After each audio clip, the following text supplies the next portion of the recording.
اعوذ باللہ من الشیطان الرجیم بسم اللہ الرحمن الرحیم۔ ہلاکو خان کی بیٹی بغداد میں گشت کر رہی تھی کہ ایک ہجوم پر اس کی نظر پڑی۔ پوچھا لوگ یہاں کیوں اکٹھے ہیں؟ جواب آیا ایک عالم کے پاس کھڑے ہیں۔ اس نے عالم کو اپنے سامنے پیش ہونے کا حکم دیا۔ عالم نے تاتاری شہزادی کے سامنے لا کر حاضر کیا گیا۔ شہزادی مسلمان عالم سے سوال کرنے لگی، کیا تم لوگ اللہ پر ایمان نہیں رکھتے؟ عالم: یقیناً ہم ایمان رکھتے ہیں۔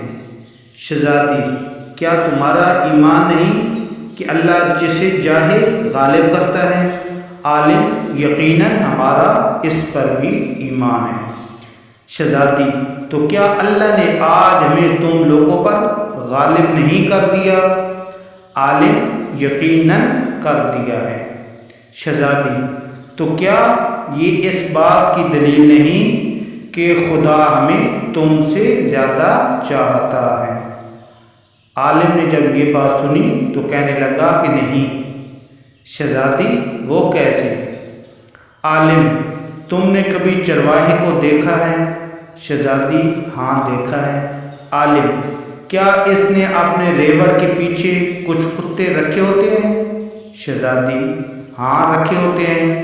عالم: اچھا تو اگر کچھ بھیڑیں چرواہے کو چھوڑ کر کسی دوسری طرف کو نکل کھڑی ہوں اور چرواہے کی بات سن کر واپس آنے کو تیار نہ ہوں تو چرواہا کیا کرتا ہے؟ شہزادی: وہ ان کے پیچھے اپنے کتے دوڑاتا ہے تاکہ وہ ان کو واپس اس کی کمان میں لے آئیں۔ عالم: وہ کتے کب تک ان بھیڑیوں کے پیچھے پڑے رہتے ہیں؟ شہزادی: جب تک وہ فرار رہیں اور چرواہے کی اقتدار میں واپس نہ آ جائیں۔ عالم نے کہا، تم تاتاری لوگ زمین میں ہم مسلمانوں کے حق میں خدا کے چھوڑے ہوئے کتے ہو۔ جب تک ہم خدا کے ڈر سے بھاگے رہیں گے اور اس کی اطاعت اور اس کے منہج پر نہیں آ جائیں گے تب تک خدا تمہیں ہمارے پیچھے دوڑائے رکھے گا اور ہماری گردنوں پر مسلط رکھے گا۔ جب ہم خدا کے در پر واپس آ جائیں گے تو یہ سارا کام ختم ہو جائے گا۔ آج پھر وہی حال ہے ہمارا کہ جب تک ہم اللہ تعالیٰ کے بتائے ہوئے رستے پر واپس نہیں آتے، اللہ تعالیٰ کے قائم کردہ رستے پر نہیں آتے، اسلام کی طرف نہیں آتے، تب تک یہ کتے ہم پر مسلط رہیں گے۔